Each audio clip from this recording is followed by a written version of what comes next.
Hi, good morning to all of you. नमस्कार दोस्तों, स्वागत है आप सभी का आपके अपने YouTube channel exam with Ashok में। आशा करते हैं कि आप लोग स्वस्थ होंगे और अपनी तैयारी को बढ़िया से कर रहे होंगे। और उसी आपकी तैयारी में चार चांद लगाने के लिए मैं भी आपके साथ आ गया हूँ। चूँकि मैथ हमारा सब्जेक्ट है जो हम जिसकी PYQs सीटेट के लिए कर रहे हैं। मैथ एक ऐसा सब्जेक्ट है जिसको कर लेने से आपके अंदर कॉन्फिडेंस आ जाता है, आपकी रीजनिंग एबिलिटी, आपके क्वेश्चन करने की अंडरस्टैंडिंग एबिलिटी, वो सब कुछ आपके अंदर डेवलप हो जाती है। इन द सेंस ये कह सकते हैं कि आपको मैथ आ जाने से और भी जो सारे जो सब्जेक्ट हैं वहाँ से आपको बहुत कुछ क्वेश्चन करने को सीखने को मिल जाता है। ओवरऑल मैं ये कह सकता हूँ कि आपके अंदर एक थॉट प्रोसेस डेवलप हो जाता है। ठीक है, पहली बात। दूसरी चीज़ क्या है कि अगर आपको ये लगता हो कि आप बिना मैथ किए भी आप सीटेट क्वालिफाई कर लेंगे तो ठीक है। अगर आपको ऐसा लगता है तो हालांकि आप पेपर 2 की बात कर रहे हैं, लेकिन आप पेपर 2 में मैथ की अगर मैथ में कह रहे हैं कि हम बिना मैथ सीटेट की मैथ पढ़े ही हम सीटेट क्वालिफाई करें अदर सब्जेक्ट के थ्रू 90 नंबर लाकर, लेकिन उसके बाद सीटेट के थ्रू आपको नौकरी थोड़ी ना मिल जाएगी। उसके बाद तो आपको सुपरटेट देना होगा या किसी अदर स्टेट के एग्जाम देने होंगे। आप तो बस ये होता कि आप एलिजिबल हो गए हैं तो एक एलिजिबिलिटी क्राइटेरिया आप क्लियर कर लेते हैं, यहाँ से बस इतना सी बात रहती है। इसका मतलब है कि जब आपको फाइनल सिलेक्शन लेना है और आपको पता है कि अगर फाइनल सिलेक्शन लेना है तो मैक्सिमम मार्क्स आपको ऑब्टेन करना होगा। उस स्थिति में अगर आपको मैक्सिमम मार्क्स चाहिए तो आप किसी एक सब्जेक्ट को छोड़ के नहीं जा सकते। इसलिए आप बेसिक अपने स्ट्रॉन्ग करिए और मैथ यहाँ से आप बहुत अच्छा सीख जाएंगे, इस बात की गारंटी है। तो आप हमारे साथ बने रहिए, ठीक है ना। और जिससे कि मैंने आपसे क्या कहा कि आपके अंदर ओवरऑल जो थॉट प्रोसेस है ओवरऑल डेवलपमेंट हो जाएगा जो आप सभी सब्जेक्ट में क्वेश्चन करने का, वो यहाँ से बहुत अच्छा सीखने को आपको मिलेगा। तो आप इसके बारे में आप पॉजिटिव रहिए, नेगेटिव होकर मत चलिए, ठीक है ना। तो आज का सेशन बिना लेट किए स्टार्ट करते हैं। जो मेरा आज का पहला क्वेश्चन है, देखना मैं 2-4 बातों को बताऊंगा क्वेश्चन को हम कैसे करते हैं, इस बात को भी मैं यहाँ पे सीखूंगा। मैंने कहा निम्न में से कौन सी रचना, क्वेश्चन है कि संभव है, निम्न में से कौन सी रचना संभव है। चलो ठीक है भाई, अगर ये रचना की बात करता है तो मैं कहता हूं कौन सी रचना संभव है, ठीक है ना। कौन सा पेन ले लूं,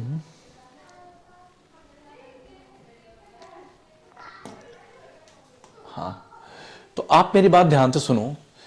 को तो कह रहा है कि एक त्रिभुज है, इसमें एक 60 डिग्री है, दूसरा ABC। यहां पे ये नहीं बताया कि त्रिभुज ABC की मापों का मतलब कि A 60 डिग्री है, B 120 डिग्री है, AB 5 डिग्री है, तो की मापों का त्रिभुज ABC संभव है। क्या आपको लगता है कि त्रिभुज के तीनों कोणों का सम 180 होता है और ये 120 है, ये 60 है, तो ये दो ही कोण 180 हो गए, तो तीसरा कोण क्या 0 होगा? हो ही नहीं सकता, ठीक है ना। तो ये संभव नहीं है। यहां पे आएंगे तो यहां भी देखिए, आगे कुछ देखना नहीं है। 115, 180, 85, 15, 5, 20, 200 बन गया। 200 कभी किसी भी ट्रायंगल के तीनों कोणों का सम 180 ज्यादा नहीं होता। आप यहाँ दो ही कोण को 200 कर दिए हैं। फिर कह रहा है भुजाओं XY 3, YZ 4 और XZ। कहने का मतलब यह है कि एक त्रिभुज है और त्रिभुज कैसा है, वो XYZ के फॉर्म में है, जिसमें XY 3 है। तो अगर XY और Z कह रहा है तो XY 3 है, YZ 4 है और ये 5 है, तो आपको पता है कि ये 3, 4, 5 एक ट्रिपलेट बन गया। जब ट्रिपलेट बन गया तो ये कैसा बनेगा, एक राइट एंगल ट्रायंगल बन जाएगा। राइट एंगल ट्रायंगल बनेगा। तो राइट एंगल ट्रायंगल जो होगा उसे हम कहते हैं समकोण त्रिभुज। समकोण त्रिभुज, इसका मतलब है कि संभव है। अगर किसी त्रिभुज की भुजाएं 3, 4, 5 हैं तो त्रिभुज संभव है। वो त्रिभुज कैसा होगा, राइट एंगल ट्रायंगल होगा। फिर क्या कह रहा है कि भुजाओं PQ 3, PR 2 और 6। तो आपको पता है कि किसी त्रिभुज की दो भुजाओं का योग तीसरी से बड़ा होता है, तो आप इनको जोड़ेंगे तो 5 होगा। और चूंकि ये छोटा है, क्या है, छोटा है इससे, तो इसका मतलब यहाँ पे संभव नहीं है। लेकिन एक बात याद रखिए कि जब भी आप सपोज दैट आपको ज्योमेट्री नहीं आती, मैं मान लो तो सपोज दैट मैंने कहा कि ज्योमेट्री नहीं आती आपको, तो आप देखिए क्वेश्चन और ट्रिपलेट तो आता ही है। जो ऑप्शन आपको समझ में आ रहा है, कौन सी रचना संभव है ना, कि फॉलोइंग कंस्ट्रक्शन इज पॉसिबल। तो आप जो समझ में आ रहा है पहले उसको देख लो। सपोज दैट एंगल और साइड के साथ आपको नहीं समझ में आ रहा है, ठीक है ना, तो आप देखिए जो ऑप्शन समझ में आ रहा हो सकता है, चूंकि चार में से एक ही ऑप्शन तो रहेगा। अगर किसी बच्चे को इसके बारे में नहीं समझ में आ रहा है, इसके बारे में नहीं आ रहा है, इसके बारे में नहीं आ रहा है, तो चार में से एक ऑप्शन समझ में आ रहा है, और वो एक ऑप्शन में लेकिन हाँ 100% श्योर हो, पता लगा उसमें भी उसको कोई कंफ्यूजन ना हो, ठीक है ना। तो आप यहां से फिर इससे क्लियर कर लेंगे, तो ऑप्शन तो एक ही होगा, आप लगा के चले जाइए। क्लियर है ना बात। आगे आते हैं नेक्स्ट क्वेश्चन पे। कह रहा है एक विकर्ण क्रमशः 10 सेंटीमीटर और 24 सेंटीमीटर है, इसका परिमाप, मतलब कि एक समचतुर्भुज है। और आप ये जानते हैं कि जो रोम्बस होता है, रोम्बस में चारों साइड क्या होती है, इक्वल होती हैं। और प्रॉपर्टी आपको पता होनी चाहिए कि डायगोनल एक दूसरे को 90 डिग्री और इक्वल पार्ट में क्या करते हैं, डिवाइड करते हैं, ठीक है ना। अगर मैं ये कह दूं कि ये 10 है, ये 10 है, तो मेरी बात ध्यान समझिएगा कि अगर ये 10 है तो ये 5 होगा और ये 5 होगा, ये 24 है तो ये 12 होगा और ये 12 होगा। चूंकि ये 90 डिग्री है तो 5, 12, 13 का एक ट्रिपलेट बनता है कि नहीं बनता है।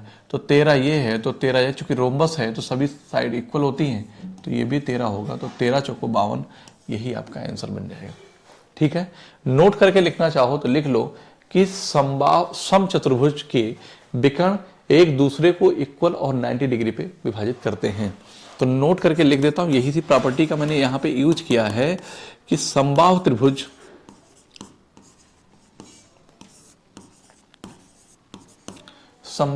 की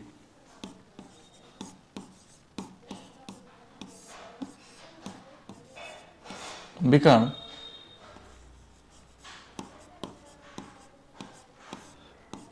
एक दूसरे को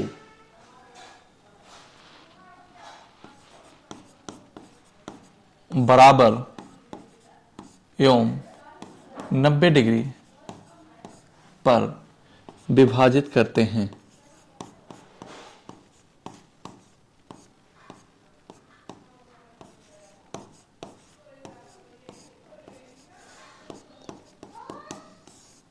क्या बात आपको समझ में आई? आप कहेंगे यस सर।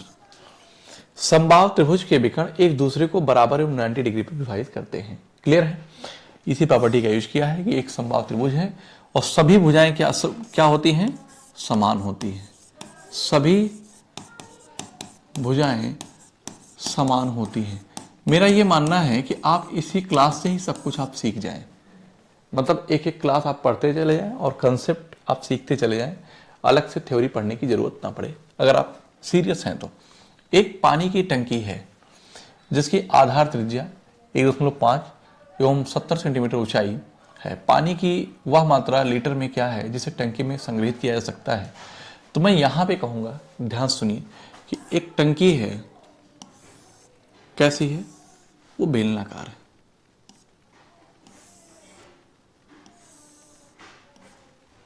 कैसी है, बेलन के आकार की है। त्रिज्या कितनी जरा आप बताइए मुझे। तो आप कहेंगे इसकी जो त्रिज्या है 1.5 सेंटीमीटर, मीटर में है तो इसको सेंटीमीटर में लाएंगे तो 150 सेंटीमीटर हो जाएगा, क्योंकि 1.5 को मैं 100 से गुणा करूंगा तो ये 15, मेरी बात ध्यान सुनो, 1500 हो जाएगा। पॉइंट एक डिजिट पे लगाएंगे यहाँ पे तो 150 आ जाएगा। इसका मतलब इसकी जो त्रिज्या है 150 सेंटीमीटर है और हाइट 70 सेंटीमीटर है, ठीक है ना।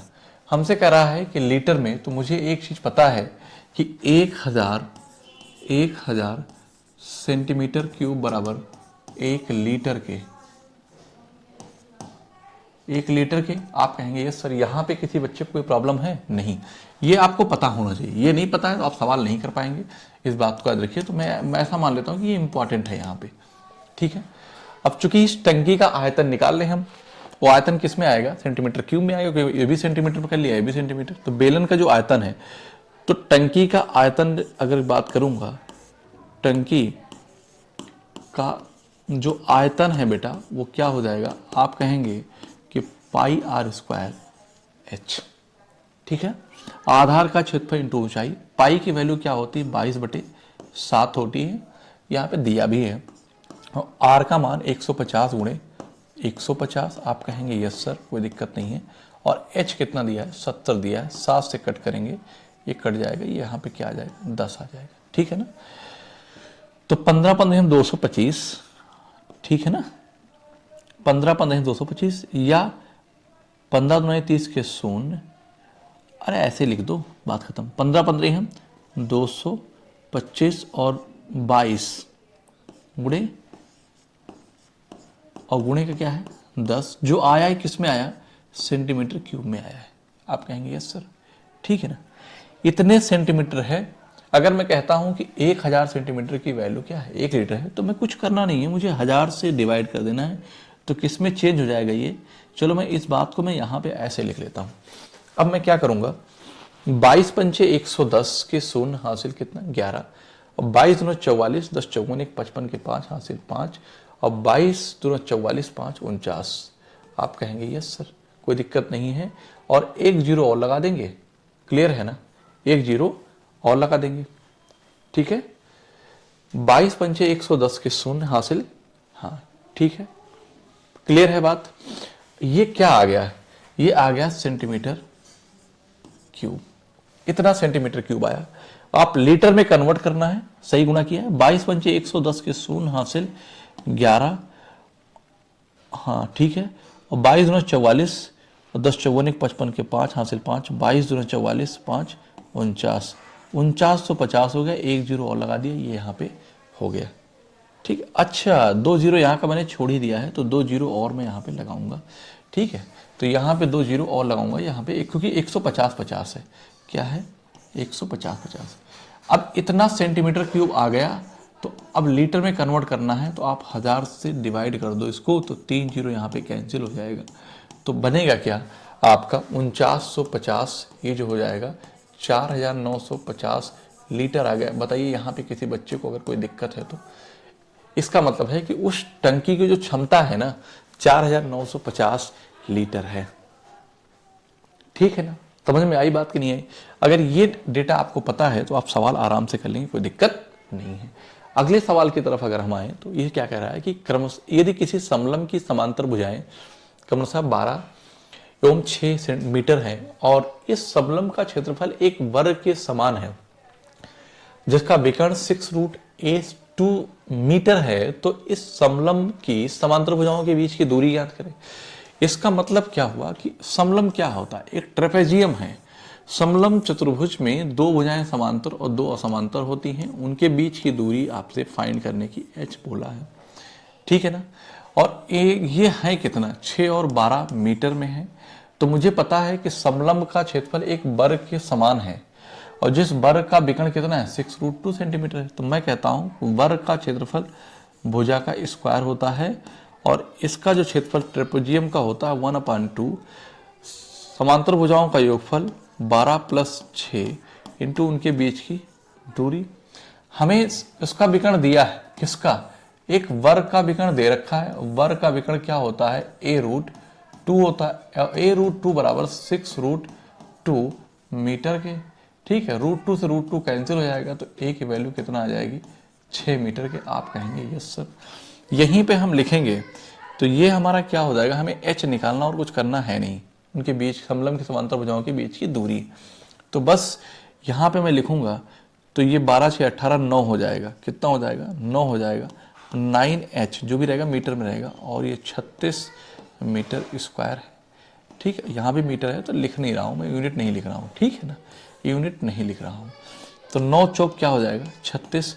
इसका मतलब है कि समलंब चतुर्भुज की समांतर भुजाओं के बीच की दूरी जो है वो 4 मीटर आ जाएगी, यही आपका आंसर बनेगा।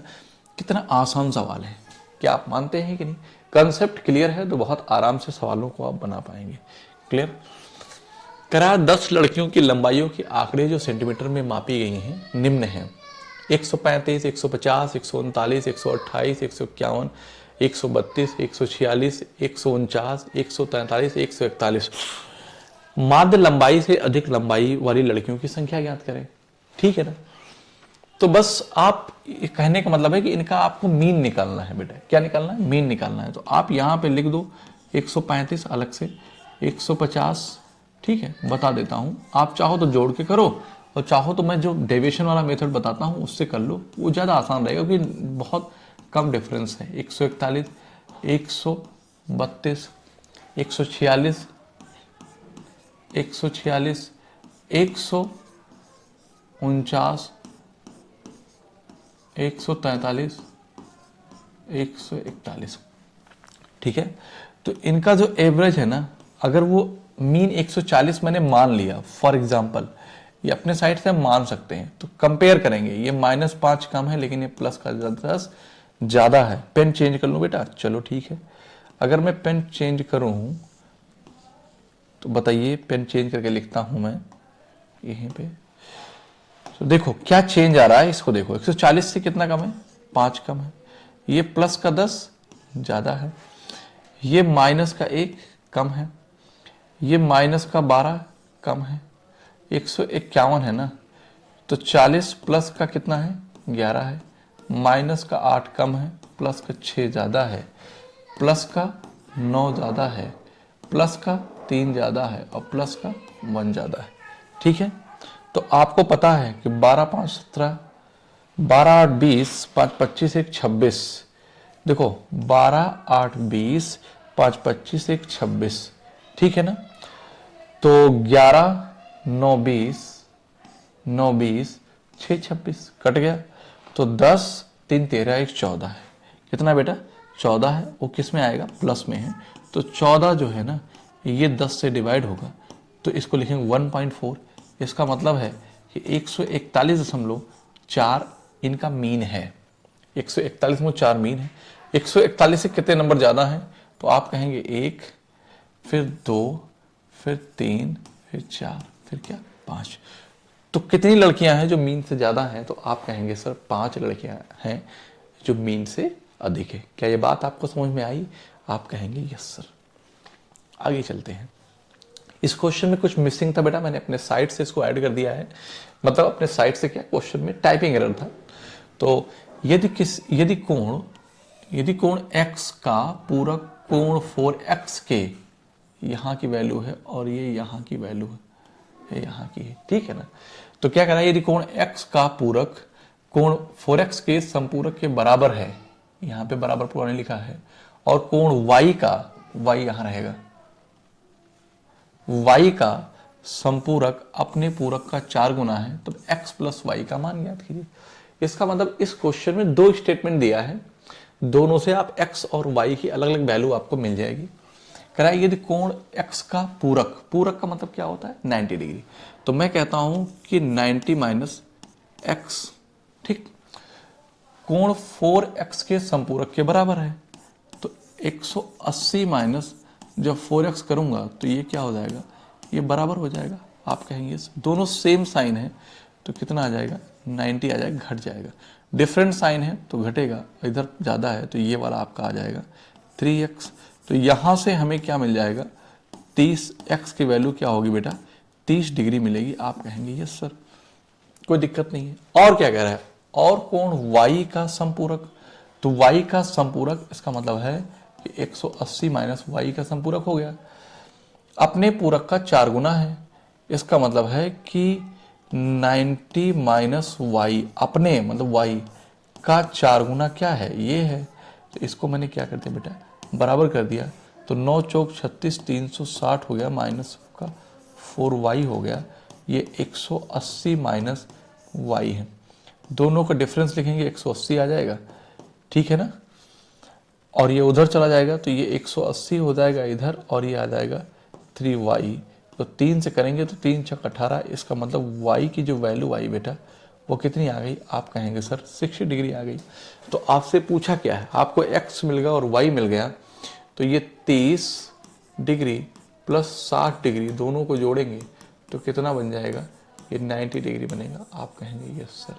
कोई दिक्कत है क्या? आप कहेंगे नो सर। क्या ये बात आपको समझ में आई? क्लियर है ना? तो अगले क्वेश्चन पे आते हैं। एक पासे को एक बार फेंका जाता है तो 3 से विभाज्य एक संख्या प्राप्त होने की प्रायिकता क्या है? तो पासे में क्या क्या होता है? 1 आ सकता है, 2 आ सकता है, 3 आ सकता है, 4 आ सकता है, 5 आ सकता है, 6 आ सकता है। प्रायिकता पूछा है तो प्रोबेबिलिटी जो होती है, ध्यान रखना, प्रोबेबिलिटी, जो प्रोबेबिलिटी होती है इसे हम क्या कहते हैं, number of outcome upon total outcome, है ना, नंबर ऑफ आउटकम अपॉन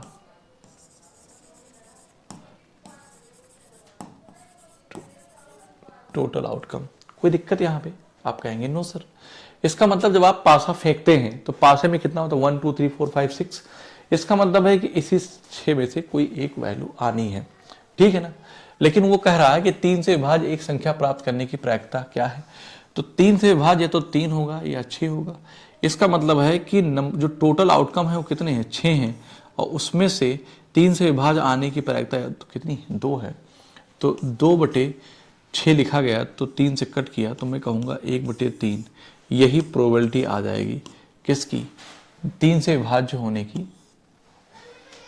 प्रायिकता क्या है, 1/3 है। समझ में बात आई कि नहीं आई? इस क्वेश्चन को देखो और देखिए, क्वेश्चन कुछ नहीं है, अब आप इसमें ज़्यादा दिमाग लगाओगे तो कुछ नहीं कर पाओगे, लेकिन इतना समझो कि a² सब प्लस लगा हुआ है, +2ab, अगर यहाँ पे 1 कर दे तो कुछ होगा नहीं। तो मुझे पता है कि आपसे पूछा 2x - 1 का मान क्या होगा।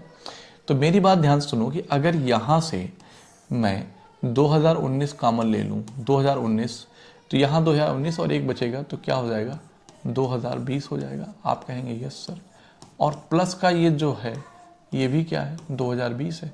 तो फिर से 2000, ठीक है ना, 2020 कॉमन फिर से ले लेंगे हम, तो 2020 जब कॉमन ले लेंगे तो ये क्या बचेगा, 2019 + 1, यही तो बचेगा, 2019 + 1, ठीक।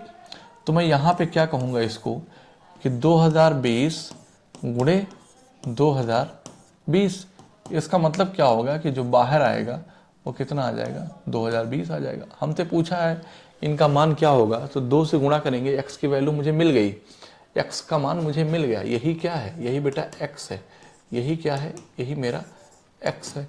आप समझ रहे हैं बात? यहाँ पे लाऊंगा मैं, जब रखूंगा तो 2 से 2020 को -1 करूंगा तो 4040 हो जाएगा, 1 करूंगा, है ना, तो 4039 आ जाएगा। आपका यही आंसर आ जाएगा। क्या ऑप्शन में है क्या? आप कहेंगे यस सर है, 4040 है, 4040 है, तो 4039 कहाँ पे है, ये है। बताइए भाई, कोई दिक्कत है किसी बच्चे को यहाँ तक? आप कहेंगे नो सर। अगले क्वेश्चन की तरफ आते हैं। इसमें क्या कह रहा है कि निम्न भिन्नों में से सबसे बड़ी तथा सबसे छोटी भिन्न का योग क्या है।